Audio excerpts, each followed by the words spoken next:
रघुपति राघव राजा राम पतित पावन सीताराम।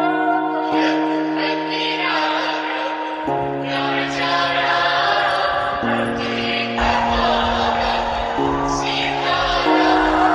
सीताराम सीताराम भज प्यारे पर सीताराम। सीताराम सीताराम भज प्यारे।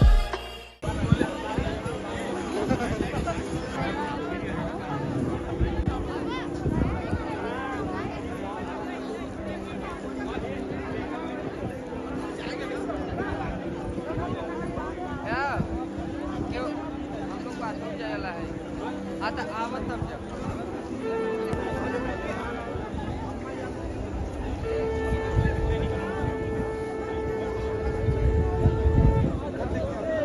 सामने दृष्टिगत परिदृश्य में आप देख सकते हैं कि यह प्रयागराज महाकुंभ का सबसे नवीनतम परिदृश्य है और संगम के तट पर यहाँ पर अद्भुत लाइटिंग कितनी अधिक सुहावनी लग रही है।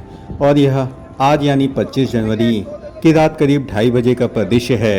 और आप यहाँ देख सकते हैं कि भीषण ठंड होने के बावजूद हजारों की संख्या में यहाँ पर श्रद्धालु स्नान करते हुए दिख जाएंगे। और आप यहाँ देख सकते हैं कि कितना बड़ा परिसर है और संगम के ठीक निकट यहाँ पर स्नान करने के लिए मैं उपस्थित हुआ हूँ।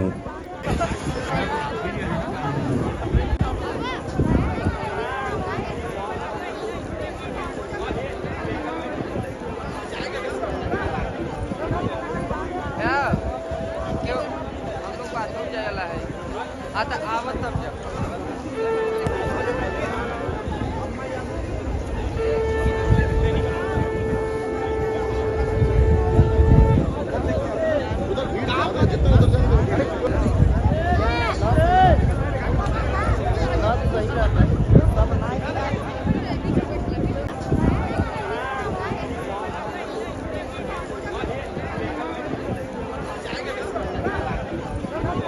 आगामी 29 जनवरी को मौनी अमावस्या का दिव्यतम स्नान आयोजित किया जाएगा और इसमें करीब 6 करोड़ से अधिक श्रद्धालु यहाँ पर महाकुंभ स्नान करेंगे। और इस शाही स्नान में बड़ी संख्या में श्रद्धालु अभी से ही उमड़ना शुरू हो गए हैं। और आप यहाँ देख सकते हैं कि कितने बड़े पैमाने पर यहाँ अद्भुत लाइटिंग की व्यवस्था की गई है।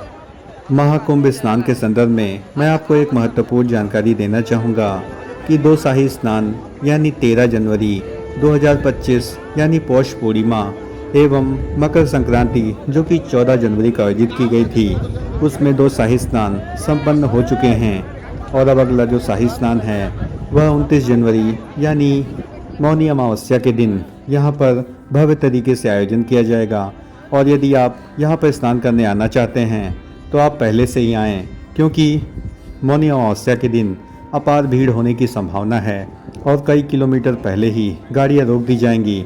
अतः इन स्थितियों से बचने के लिए आपको यहां पहले से ही उपस्थित होना होगा और 1-2 दिन रुक करके आप संपूर्ण महाकुंभ को आसानी से देख सकते हैं। और यहां पर विविध प्रकार के विविध प्रांतों विविध देशों से आए हुए लोगों से यहां पर आप परिचित हो सकते हैं। यह एक महाकुंभ नहीं बल्कि एक राष्ट्र कुंभ है।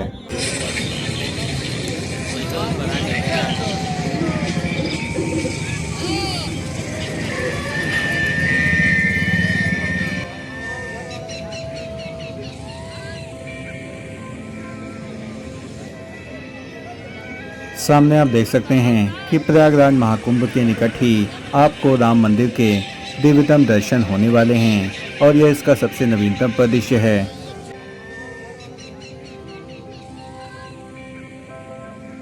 सामने आप देख सकते हैं कि महाकुंभ परिसर के ही निकट अब आपको राम मंदिर के दिव्यतम दर्शन प्राप्त होंगे। और यहाँ पर प्रभु श्री राम की दिव्यतम मूर्ति स्थापित की गई है। और साथ ही यह राम भक्तों ने बहुत ही खूबसूरत ढंग से प्रयागराज में बनाया है। करोड़ों राम भक्तों की आस्था को ध्यान में रखते हुए यहाँ पर महाकुंभ संचालन समिति ने इस प्रकार के भव्य पंडाल का निर्माण कार्य करवाया है और इसके लिए उन्हें साधुवाद है। और इस परिसर को बेहतरीन लाइटिंग से सजाया गया है जो कि अत्यंत सुंदर और मनमोहक लगता है। और अब इस पंडाल को राम मंदिर के तर्ज पर ही विकसित किया गया है और जल्द ही महाकुंभ के मौनी अमावस्या यानी 29 जनवरी के आयोजन पर इसे और भी अधिक भव्य और दिव्यतम बनाया जाएगा और लेजर लाइट शो का भी यहाँ पर आयोजन करने की व्यवस्था की जाएगी ताकि आपको राम मंदिर के बेहतरीन दर्शन प्राप्त हो सकें।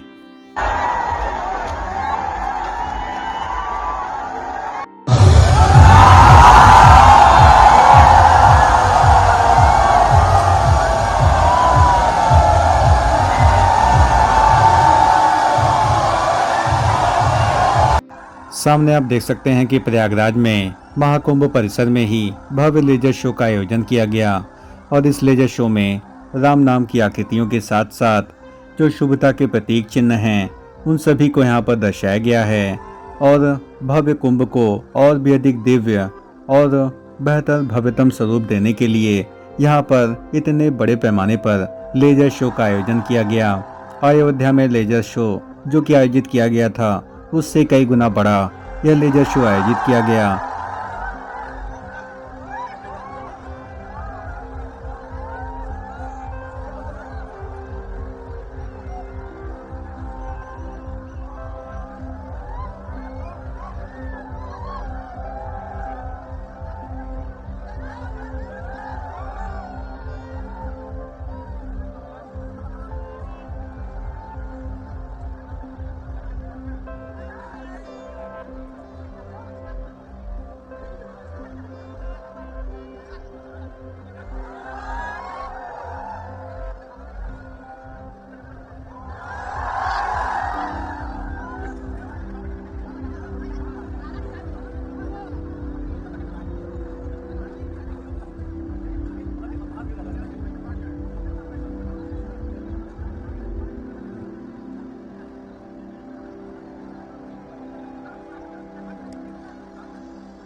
बैकग्राउंड या बीच चल गया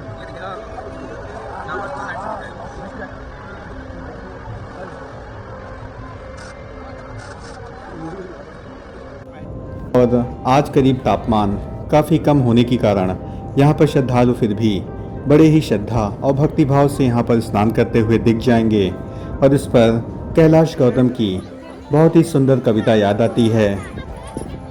भक्ति के रंग में रंगल गांव देखा, धर्म में कर्म में सनल गांव देखा, अगल में बगल में सगल गांव देखा, अमावसा नहाए चलल गांव देखा।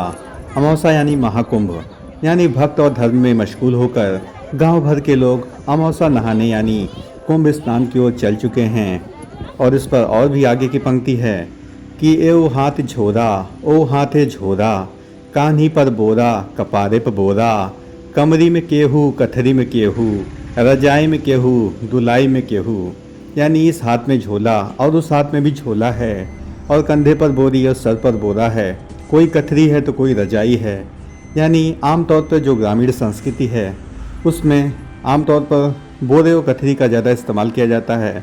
तो इसी कविता को बहुत ही मार्मिक ढंग से कवि ने बताया है कि आजी रंगावत रही गोड़ देखा, हसत हंसौबे बब्बा तनी जोड़ देखा, घुंघुटवे से पूछे पतोहिया की अय्या, गठरिया में अब का रखाई बतैया।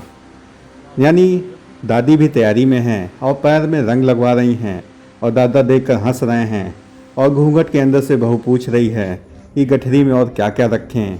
यानी जब कुंभ का स्नान होता है तो पूरा परिवार श्रद्धा भक्ति भाव से कुंभ स्नान की ओर चल पड़ता है और उनको क्या क्या सामान रखने हैं, यानी खाने पीने की क्या व्यवस्था करनी है, क्या उनको ओढ़ना है, क्या किस प्रकार से वे रात वहाँ पर गुजारेंगे, इस सब की चिंता के लिए वे पहले से ही सामान इकट्ठा कर लेते हैं। हर 12 वर्षों में आयोजित होने वाला महाकुंभ न केवल धार्मिक आस्था का प्रतीक है, बल्कि यह मानवता, एकता, शांति और भक्ति का भी भरपूर संदेश भी देता है।